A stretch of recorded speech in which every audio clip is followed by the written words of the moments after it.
Hey YouTube, it's Weird Paul. One thing that I've been doing since I was a kid is cutting things out of the newspaper. And one specific thing that I cut out of the newspaper as a teenager was ads for concerts. The earliest ones that I have are from 35 years ago, in 1980. There's this one for Van Halen, and this one for Journey. I wasn't actually listening to music yet then. I must have just found some old papers a few years later. I have 3 concert ads from 1983.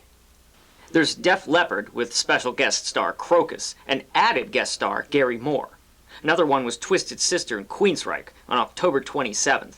And a few days later on Halloween, Rainbow with Aldo Nova. By 1984, I was listening to the radio and watching music videos. Now I really wanted to go to the concerts, but I had to settle for just cutting out the ads. Here's the Cars with special guests Wang Chung. The Kinks with Tommy Shaw, who had just left the band Styx. The new wave band Missing Persons. Rush with special guest Pat Travers. The heavy metal band Alcatraz, which included guitarist Yngwie Malmsteen. And the show that I desperately wanted to go to, the Go-Go's. The Go-Go's were my favorite band, and I know that I wanted to go because I wrote the show in on this 1984 calendar that I had. But I didn't get to go, and the Go-Go's broke up. In 1985, I did get to go to my first concert. Weird Al Yankovic. I still have my ticket and these photos we took. Too bad his head's cut off. Other ads I cut out in 1985 were Hall & Oates, Foreigner, The Firm with Jimmy Page of Led Zeppelin, REO Speedwagon with special guest Survivor, Deep Purple, who had reformed after breaking up years before, AC/DC with Yngwie Malmsteen, Iron Maiden with Accept, Kiss with Wasp, and Rush, who seemed to come back every year.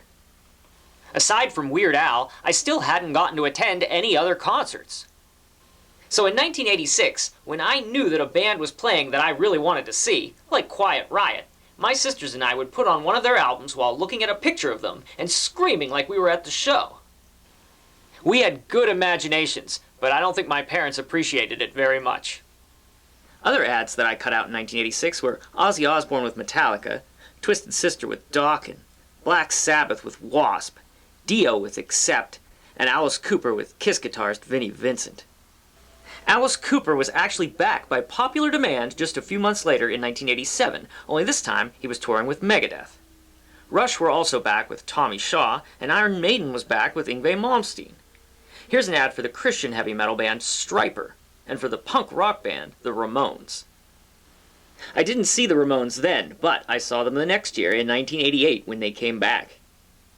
It was great timing, because it was the first tour with Marky back on drums, and it was also the last tour with Dee Dee on bass. The opening band was Jane's Addiction, and they got booed off the stage. Other ads that I cut out in 1988 and 1989 were Frank Zappa, Lou Reed with Half Japanese, Robert Palmer with Belinda Carlisle, Kiss with Ted Nugent, AC/DC with Guns N' Roses, Joan Jett, Alice Cooper with Motorhead, and the Monsters of Rock, Van Halen, the Scorpions, Dokken, Metallica, and Kingdom Come on one show. At the end of the 90s, I was amazed to hear that the Go-Go's had reformed and were touring again. They came back to Pittsburgh several times, but I never did get to see them. If they ever do come back to Pittsburgh, I'll be there. I'm going to put a bunch of these concert ads in a gallery on my Facebook page, so feel free to check them out. I hope that you enjoyed seeing the old concert ads today. If you did, don't forget to click on the like button down below. I'll see you soon with more memories. Thanks, YouTube.